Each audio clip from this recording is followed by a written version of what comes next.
Hola y bienvenidos al video del Frente Unido América Latina, Berlín. La región latinoamericana ha visto varios desenlaces desarrollarse en los días pasados de suma importancia, comenzando por la visita a Venezuela de la relatora especial por los derechos humanos de la ONU, Alena Douhan, de 2 semanas, que se terminó el pasado viernes 12 de febrero. Douhan recalcó el efecto devastador de las sanciones impuestas a la nación caribeña e instó a los países promotores de los mismos a levantarlas inmediatamente. De acuerdo a la funcionaria, cito, el efecto devastador de las sanciones impuestas se multiplica por la extraterritorialidad y el exceso de cumplimiento, afectando negativamente a los sectores público y privado, a los ciudadanos venezolanos, a las organizaciones no gubernamentales, a las naciones de terceros países y a las empresas. Cierro citación. Además de ser profundamente perjudicial para el desempeño del gobierno para cumplir con sus obligaciones para con sus ciudadanos. Con la caída de los ingresos y de las remesas que entran al país y los obstáculos al comercio internacional, la canasta básica ha sufrido los efectos negativos y el mercado negro ha proliferado de sobremanera, mientras que los activos del gobierno se han visto mermados por medidas sancionadoras en plena pandemia del SARS-CoV-2. Por ende, afecta también la capacidad de adquirir vacunas y otros enseres médicos que hacen falta de forma urgente. De acuerdo a Douhan, los activos congelados en bancos estadounidenses, ingleses y portugueses representan alrededor de 6.000 millones de dólares. Estas medidas constituirían una, cito, intervención en asuntos internos, cierro citación, y se llama, por ende, en particular al gobierno de Estados Unidos a levantar de forma inmediata estas medidas que violarían los derechos económicos del país de forma extraterritorial. De no ser por la solidaridad que ha demostrado Irán en concreto, el abastecimiento de combustible ya habría colapsado ante el cerco económico que rige sobre Venezuela. Visto desde esta perspectiva, la caída del nivel de vida real es causa no solamente de una pauperización de la sociedad, sino de la migración clandestina, la cual es atribuida de forma equívoca a la mala gestión y a la corrupción del gobierno de Nicolás Maduro, pero claramente responde a un esquema de cambio de régimen deseado principalmente por Washington y sus aliados. Mientras tanto, en Ecuador, después de las elecciones presidenciales del pasado 7 de febrero 2021, los resultados dieron a Andrés Arauz como el ganador de la primera vuelta con más del 32% de los votos. La segunda posición aún está siendo determinada, pero es altamente probable que Guillermo Lasso sea el candidato que pase a la segunda vuelta el próximo 11 de abril. Previamente, el candidato del partido Pachakutik, Yacu Pérez, se había desmarcado. Sin embargo, con una diferencia de menos de 1/10 porcentual, no hubo ganador por varios días. Pérez ya se había incluso adjudicado la primera posición y ha optado por levantar una demanda por fraude al haberse quedado finalmente en tercer lugar. Con una postura de una izquierda flexible que al final comulga en muchos puntos con la misma derecha ecuatoriana, se declara ante todo contra el correísmo y a favor del FMI. Hay que recordar también cómo Yacu Pérez ha sido durante el mandato de Lenín Moreno un aliado de las principales medidas, como el regreso al FMI, el cierre de la sede de UNASUR, y lejos de ser un partido ecologista, se ha posicionado a favor de las mayores empresas del país. De haber prosperado su segundo lugar, esto podría haber dividido profundamente el electorado de izquierda. Existe una alianza electoral de facto entre Lasso y Pérez, la cual consistiría en apoyarse mutuamente contra el enemigo en común, que es el binomio Arauz-Rabascal.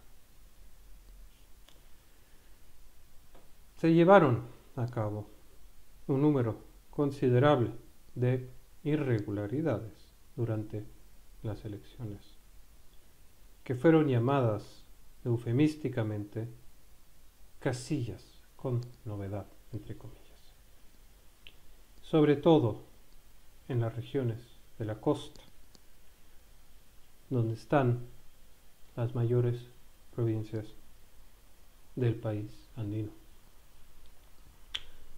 Esto ha enlentecido el conteo final de los votos y dificultado además el determinar quién es el segundo candidato por votos. Queda ahora un mes donde se definirán las fuerzas electorales con vistas a la segunda vuelta, donde es de presumir que las fuerzas anticorreístas se sumen e intenten nuevamente una guerra sucia contra el UNES. El trecho que queda hasta entonces puede que sea tortuoso, pero las fuerzas progresistas del Ecuador están frente por ahora y tienen la oportunidad de hacer de esto una votación histórica, el regreso al giro progresista en América Latina. En Alemania, por su lado, se ha abierto una caja de Pandora en el partido de Die Linke en relación con Cuba.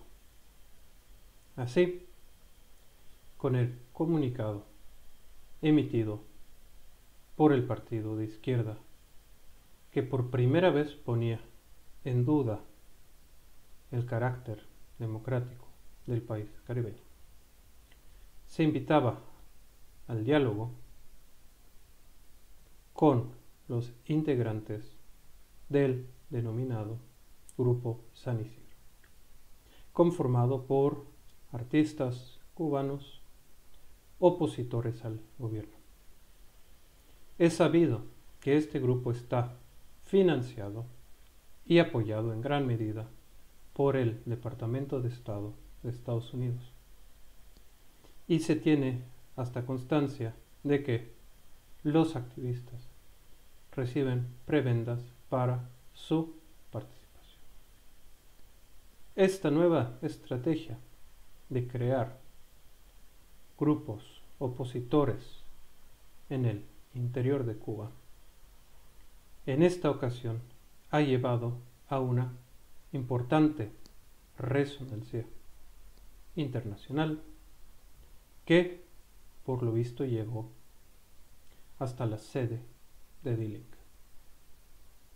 Este retroceso de un consenso histórico por parte del partido Die Linke es un paso más hacia una, entre comillas, normalización en el consenso político alemán, cuando en su interior existen varias facciones, de las cuales no todos comparten la solidaridad y el apoyo a la revolución cubana, al menos hasta ahora. Esta era la postura mayoritaria del partido. También llaman al cese del bloqueo contra la isla y de los intentos de regime change por parte de la Unión Europea y los Estados Unidos. No obstante, desde esta organización condenamos contundentemente este nuevo giro semántico de legitimización de un grupo de opositores al servicio del imperio por parte del mayor partido de izquierda de Alemania y de los más importantes en la Unión Europea. A la vez condenamos el bloqueo inhumano contra la isla, que perdura ya desde 6 décadas y constituye un freno mayor al pleno desarrollo de la economía cubana. Lejos de querer dividir desde dentro a la sociedad cubana, los Estados Unidos deberían de cesar de una vez por todas esta política extraterritorial, que es condenada por la mayor parte de la comunidad internacional. También se trata de sanciones cuando se habla de las relaciones entre la Unión Europea y la Federación Rusa. Tras un viaje de Josep Borrell, alto representante de la Unión Europea para Asuntos Exteriores y Política de Seguridad Común, a Moscú, las tensiones están a la alza. Cuando 3 diplomáticos europeos fueron declarados personae non grata.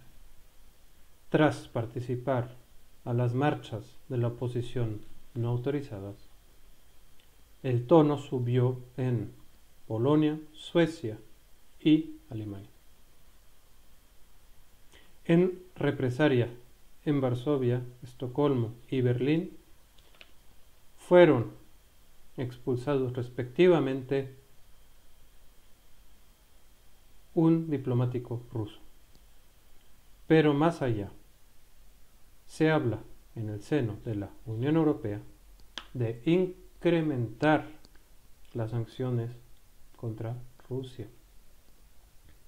De ser así, el ministro de Relaciones Exteriores ruso, Sergei Lavrov, insinuó que esta medida podría conllevar a la ruptura de las relaciones diplomáticas enteramente entre Rusia y la Unión Europea. Si hasta ahora no se había salido de una cierta cordialidad, pese a las sanciones existentes desde 2014, ahora estamos cerca de ver una reacción más contundente por el gobierno ruso ante una escalada ulterior. En medio de una injerencia activa respecto a Alexei Navalny, quien está detenido en ese país y fue condenado a 2 años de cárcel. Las protestas que se han llevado en Moscú y muchas ciudades ha llegado a ser tema principal de los noticieros alemanes en las semanas pasadas. Y las condenas verbales del gobierno alemán no han sido menores. Habrá que ver hasta qué grado Moscú tolerará esta injerencia en sus asuntos interiores y si estamos ante una ruptura inminente de las relaciones diplomáticas. Abajo con el bloqueo económico contra Cuba. Abajo con los regímenes de sanciones económicas en Venezuela y en Rusia. Que viva la solidaridad con Cuba. Hasta la victoria, siempre venceremos.